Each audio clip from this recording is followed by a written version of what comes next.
Dunia ini telah menyimpan luka yang dalam, dari dentuman senjata di medan tempur Eropa hingga tangisan pengungsian tak terdengar dari Asia Tenggara.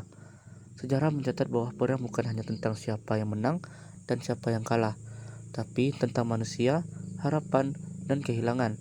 Dalam video ini, kita akan menjelajahi babak-babak tergelap sejarah modern, Perang Dunia I, Perang Dunia II, Perang Dingin, dan krisis kemanusiaan Rohingya yang masih berlangsung hingga saat ini. Mari kita mulai perjalanan ini, bukan untuk mengulangi, tapi untuk memahami dan mencegahnya terjadi lagi.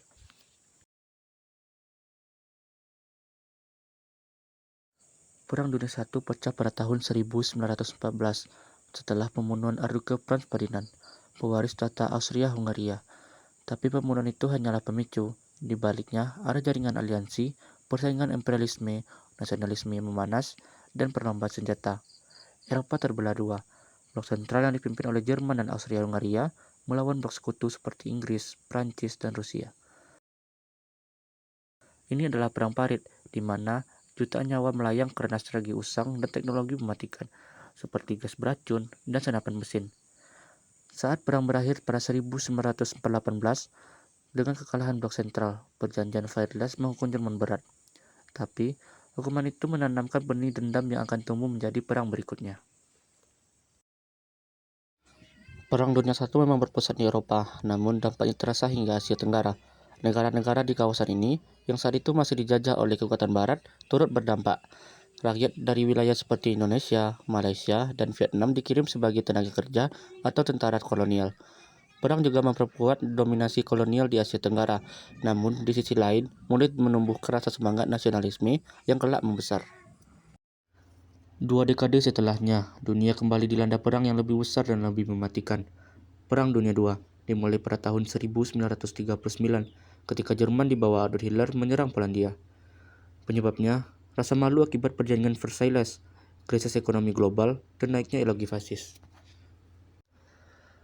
Perang ini bukan hanya milik Eropa, tetapi global. Jepang menyerang Pearl Harbor, memicu masuknya Amerika Serikat. Di balik perang, terjadi genosida sistematis terhadap Yahudi, Holocaust.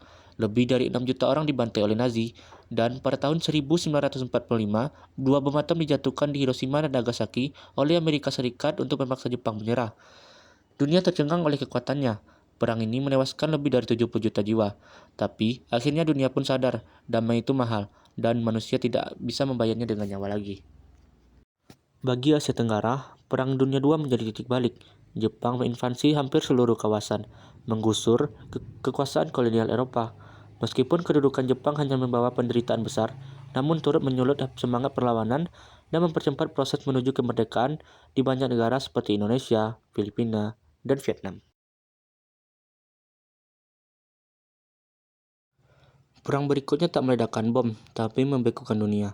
Perang Dingin adalah persaingan antara dua kekuatan besar, Amerika Serikat dengan sistem kapitalis dan Uni Soviet dengan sistem komunis. Dimulai setelah Perang Dunia Kedua. Kedua negara ini membentuk blok-blok kekuatan seperti NATO dan Pakta Warsawa. Mereka tidak bertempur langsung, tapi melalui perang proksi, Perang Korea, Vietnam, hingga krisis rudal Kuba. Dunia hidup akan ketakutan akan nuklir, bahkan luar angkasa pun dijadikan ajang pamer kekuatan. Di era modern, perang berganti wajah, tapi penderitaan tetap sama. Krisis Rohingya di Myanmar adalah salah satu tragedi kemanusiaan yang paling menyedihkan di abad ini. Etnis Rohingya yang mayoritas Muslim tinggal di Rakhine Myanmar selama berabad-abad, tapi pemerintahan Myanmar tidak mengakui mereka sebagai warga negara. Diskriminasi, kekerasan, bahkan pembunuhan sistematis terjadi. Pada 2017, lebih dari 700.000 Rohingya melarikan diri ke Bangladesh, menghindari operasi militer yang oleh PBB disebut sebagai pembersihan etnis. Krisis ini juga mengguncang Asia Tenggara. Bangladesh, Malaysia, dan Indonesia menjadi tujuan utama pengungsian, meski kapasitas mereka terbatas.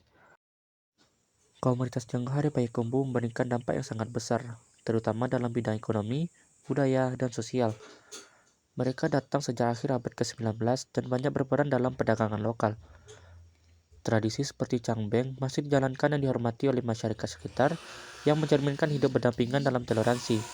Kehadiran mereka juga memperkaya kebudayaan dan memperkuat kerukunan antar etnis di Payakumbuh.